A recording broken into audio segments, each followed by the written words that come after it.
Sa gitna ng walang katapusang laban ni Piccolo at Kale, ang laban ay patas dahil ito ay sa pagitan ng isang Namekian at isang pinagpala na Saiyan. Binabasa ni Piccolo ang mga galaw ng kanyang katunggali upang matuklasan ang kanyang kahinaan. Nakalusot si Piccolo at nagawang tamaan si Kale sa tiyan, kung saan ito ay nagdulot ng pagdura ng dugo. Ang galing talaga ng taong ito. Nagrereklamo si Kale sa sakit na dulot ng suntok ni Piccolo. Mukhang nawawala na ang iyong kumpiyansa. Hindi pa ako sumusuko. Magiging mas malakas pa ako upang ipagmalaki ko ang aking kapatid. Maganda. Lumalakas ang kapangyarihan ni Kale at mabilis na sumalakay kay Piccolo, na ngayon ay nahihirapan na umiwas sa mga suntok ni Kale. Sinuntok ni Kale siya sa mukha, kung saan ito ay nagpabagsak sa kanya. Pagkatapos ay hinawakan niya ang paa ni Piccolo habang sinasapak siya sa iba't ibang direksyon. Pagkatapos ay pinatuloy niya si Piccolo na umikot at inilabas siya, na nagresulta sa pagbangga ni Piccolo. Hindi ka naman lumalaban ng pangit, sabi ni Piccolo, lumitaw mula sa mga kabulungan. Hindi ka rin naman isang masamang mandirigma, tugon ni Kale, habang pinapahiran ang dugo mula sa kanyang bibig. Maganda. Oras na para sumali ako sa laban. Talagang kailangan kong makipaglaban ng matagal matapos masaksihan ang lahat ng ito. Ito ang mga iniisip ni Goku habang pinapanood ang mga kahangahangang laban na iyon. Makikita mo na talo kita, payaso. Si Vegeta ay patuloy pa ring lumalaban sa kanyang Super Saiyan God Form Phase 2 Evolution laban kay Jiren. Tahimik lamang si Jiren. Hindi talaga siya interesado sa pakikipaglaban kay Vegeta. Gusto niyang makipaglaban kay Goku. Mga mandirigma ng Universe 6, 7, at 11, maaari kayong huminto sa pakikipaglaban sandali. Nakikinig ang lahat kay Daishinkan at huminto sa paglaban upang tingnan siya. Ang mga hari ng lahat ay labis na excited sa kanilang mga laban, at ang hari ng lahat, si Goku-sama, ay nais sumali sa laban sandali. Nagulat ang lahat sa sinabi ni Daishinkan. Tulad ng narinig ninyo, sobrang excited ako na gusto kong makipaglaban sa isa sa inyo. Bumangon si Goku mula sa kanyang trono upang bumaba sa plataporma. Hindi sasayangin ni Jiren ang pagkakataon at lumapit kay Goku upang labanan siya.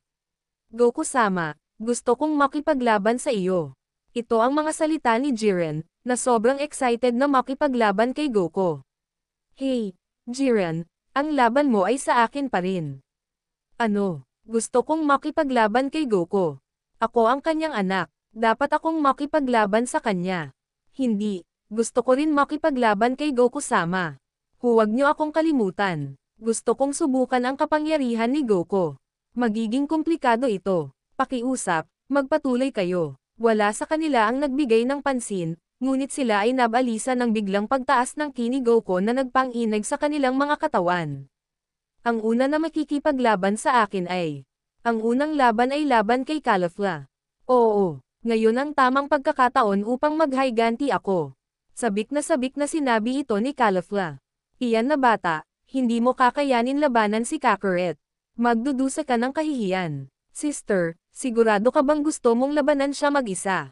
Oo, huwag kang mag-alala, Kale. Ako'y magiging maayos, sabing ni Caulifla habang naghahanda na sa pakikipaglaban. Okay, good luck, Caulifla. Iyan ang mga salita ng pagsuporta ni Kale sa kanyang kapatid. Salamat, Kale. Nagtayo si Caulifla sa isang posisyon ng pakikipaglaban, handang umatake. Tanging titig lamang ni Goku kay Caulifla, tahimik, hindi gumagalaw. Nag-transform si Caulifla sa Super Saiyan Phase 3 at sumalakay upang suntukin si Goku, ngunit pinigilan siya ni Goku na hindi inaalis ang kanyang mga mata sa kanya. Pero ano, hindi natapos ni Caulifla ang salita dahil naramdaman niya ang suntok sa kanyang tiyan, na nagdulot sa kanya ng pagdura ng dugo, humiwalay siya kay Goku dahil sa sakit. Damn, nasaktan ako sa suntok na iyon. Nasabi ni Caulifla sa sakit. Biglang nawala si Goku at lumitaw sa gilid harap ni Caulifla, nagulat siya. Hindi nag-atubiling sumalakay si Caulifla kay Goku, nagtapon ng mga suntok at sipa, ngunit hinawi lang ni Goku ang mga atake niya nang walang anumang problema. Damn, hindi ko siya mahit. Iyan ang iniisip ni Caulifla, na sobrang nerbyoso. Sumalakay si Caulifla ng ki attack, tumama kay Goku, ngunit ito ay pinigilan ni Goku gamit ang kanyang kamay, na wala ang ki attack. Nagulat ang lahat, lalo na si Caulifla, sa paraan kung paano nawala ni Goku ang atake na iyon nang walang anumang problema. Nagluhod si Caulifla, nagtataka kung isa siya sa mga mahihinang Saiyan. Wala na siyang pagkakataon na makipaglaban kay Goku.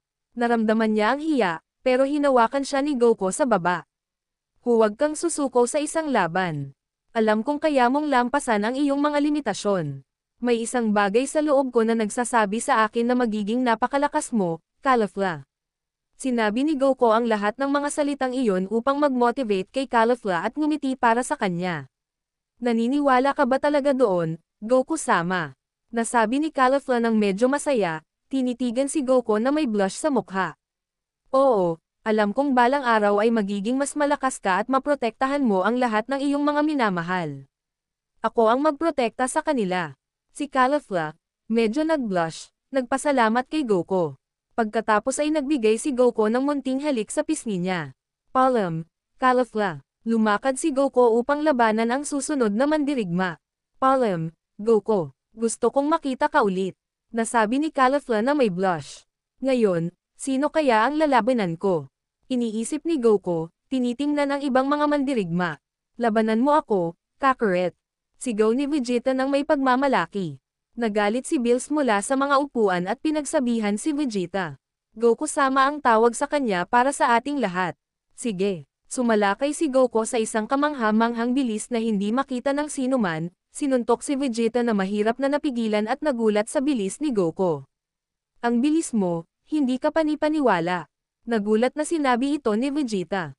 Nagpalitan ng mga suntok at sipa sina Goku at Vegeta. Ngunit may kalamangan si Goku dahil ang kanyang mga suntok ay napakabilis at ilan sa mga ito ay tumama kay Vegeta. Iyan na lang ba ang kaya mo? Sabi ni Goku nang may panguuyam kay Vegeta. Huwag kang magtatapang-tapangan sa akin. Sigaw ni Vegeta na galit na galit. Nag-transform si Goku sa Super Saiyan God Phase 2, nagulat ang lahat dahil sa napakalakas na atmosfera na naramdaman. Kahit si Vegeta ay nagulat. Ngunit hindi magpapahuli si Vegeta at nag-transform sa Super Saiyan Phase 2 Evolution. Ngayon ito na ang isang mas nakaka-interes na laban. Iyan ang mga arroganteng salita ni Vegeta. Sumasang-ayon ako sa iyo. Sabing kalmado ni Goku. Sumalakay si Vegeta kay Goku ng mga ki blasts. Sinuntok niya ito at nagdulot ng maraming usok. At pagkatapos ay nagpakita ng isang Goku na walang gasgas.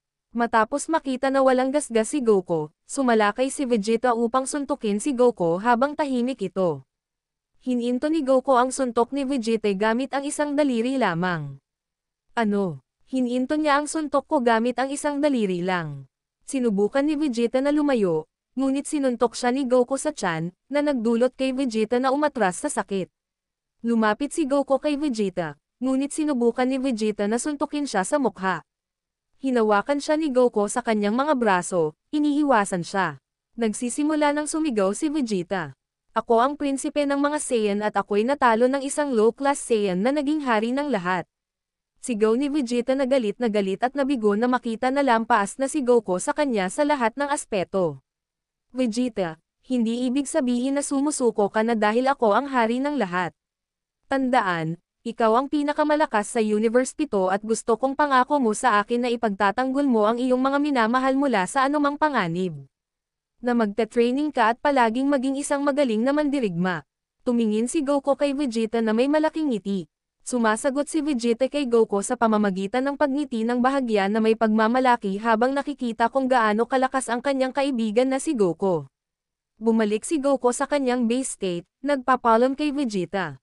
Pagkatapos ay lumayo si Goku mula kay Vegeta upang labanan ang susunod na mandirigma. Ngayon, makikipaglaban si Goku laban sa kanyang anak habang ang iba ay patuloy na lumalaban. Kahit na si Vegeta ay nagpapahinga at si Caulifla ay patuloy na iniisip ang halik at ang mga salitang sinabi ni Goku sa kanya.